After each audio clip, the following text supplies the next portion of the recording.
नमस्कार। आज हम बीए प्रथम वर्ष की हिंदी की पाठ्य पुस्तक में खंड ग के अंतर्गत जो काव्य शास्त्र दिया हुआ है उसमें रस का विषय करेंगे।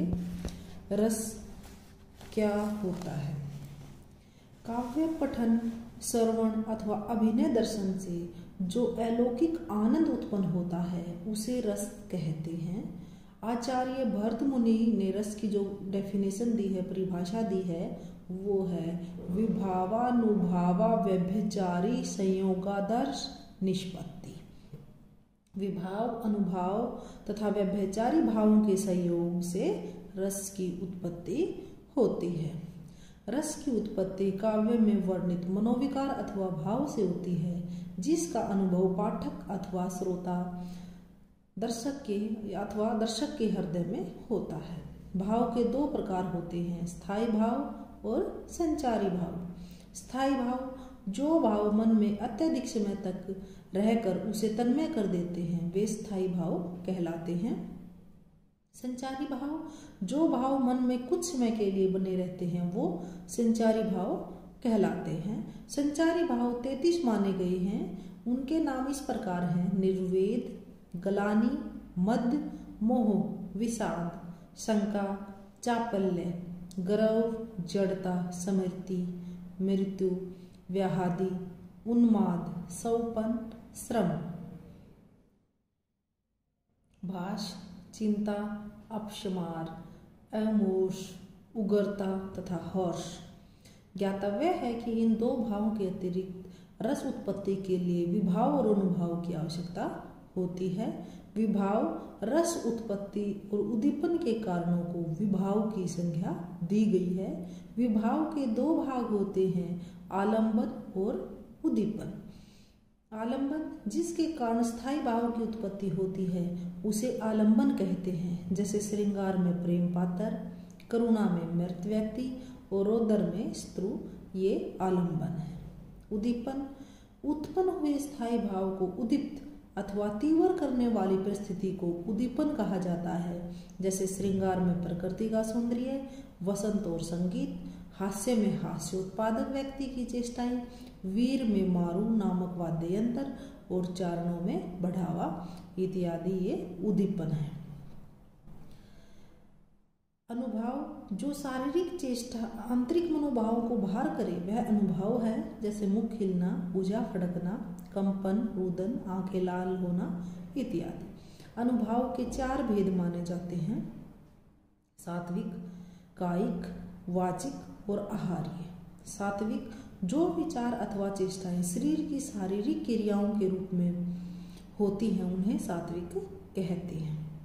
ये संख्या में 8 होते हैं। अश्रु, आनंदातिरिक्त शोकादि कारणों से आंखों में पानी भराना, ये आंसू होते हैं। दूसरा है कंप, हर्षातिरिक्त काम, भय आदि कारणों से शरीर का कांप जाना। प्रलय, विरहजन्य दुख, भय अथवा शोक के कारण इंद्रियों का चेतना शून्य हो जाना। रोमांच, काम, हर्ष, भय आदि के कारण रोंगटे खड़े हो जाना। विवर्ण्य, भय, शोक, काम, शंकादि कारणों से शरीर का रंग उड़ जाना। स्तंभ, प्रसन्नता, लज्जा आदि कारणों से शरीर की गति का रुक जाना। संवेद, भय, लज्जा, प्रेम आदि के कारण शरीर का पसीना आ जाना। संवर्भंग, हर्षातिरिक्त शोक, भय, मद आदि कारणों से मुख की स्वाभाविक गति से वचनों का न निकलना। वैसे 9वें सात्विक अनुभाव के रूप में जृंभा, जमुहाई को भी माना गया है। इन्हीं सात्विक भावी को तन संचारी भी कहा गया है। दूसरा है कायिक, जो विकार अथवा चेष्टाएं शरीर के अंगों के व्यापार के रूप में प्रकट होते हैं, उन्हें कायिक अनुभाव कहते हैं। जैसे भय में भागना, रात में चुंबन, आलिंगन, कटाक्ष, क्रोध में भला बुरा कहना और शोक में सिर धुनना। नंबर 3 है वाचिक, काव्य में प्रेम पात्र अथवा नायक या नायिका द्वारा किसी प्रसंग विशेष के वशीभूत होकर वाणी द्वारा उसकी अभिव्यक्ति ही वाचिक कहलाता है। आहार्य, नायक नायिका तथा अन्य पात्रों की वेशभूषा द्वारा भाव प्रदर्शन आहार्य कहलाता है। रस, स्थायी भाव और उसकी मूल प्रवृत्तियाँ। प्रत्येक रस का एक स्थायी भाव होता है। रस और उसके स्थायी भाव इस प्रकार हैं। रस का नाम है श्रृंगार और स्थायी भाव है प्रेम। मूल प्रवृत्ति है काम प्रवृत्ति। दूसरा जो रस है वो है हास्य। हास्य रस का जो स्थायी भाव है वो है हास्य और इसकी मूल प्रवृत्ति है आमोद, लाफ्टर।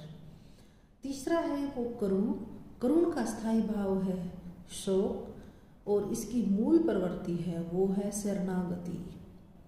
चौथा जो हमारा रस का नाम है वो है वीर और उसका स्थायी भाव है उत्साह और इसकी जो मूल प्रवृत्ति है वो है अधिकार भावना।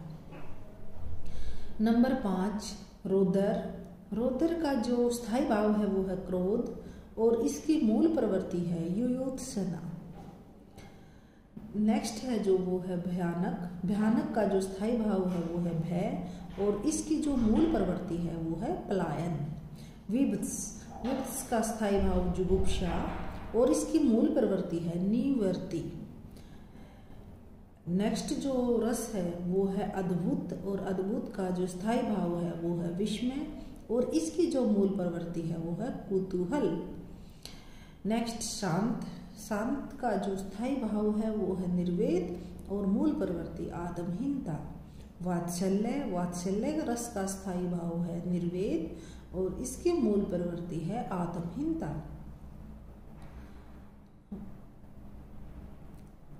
फिर है भक्ति रस। भक्ति रस का जो स्थायी भाव है वो है अनुराग और अनुराग की जो मूल प्रवृत्ति है वो है भक्ति भावना। वात्सल्य की है मातृ भावना। तो इस तरह से ये हमारे रस थे और रस के स्थायी भाव।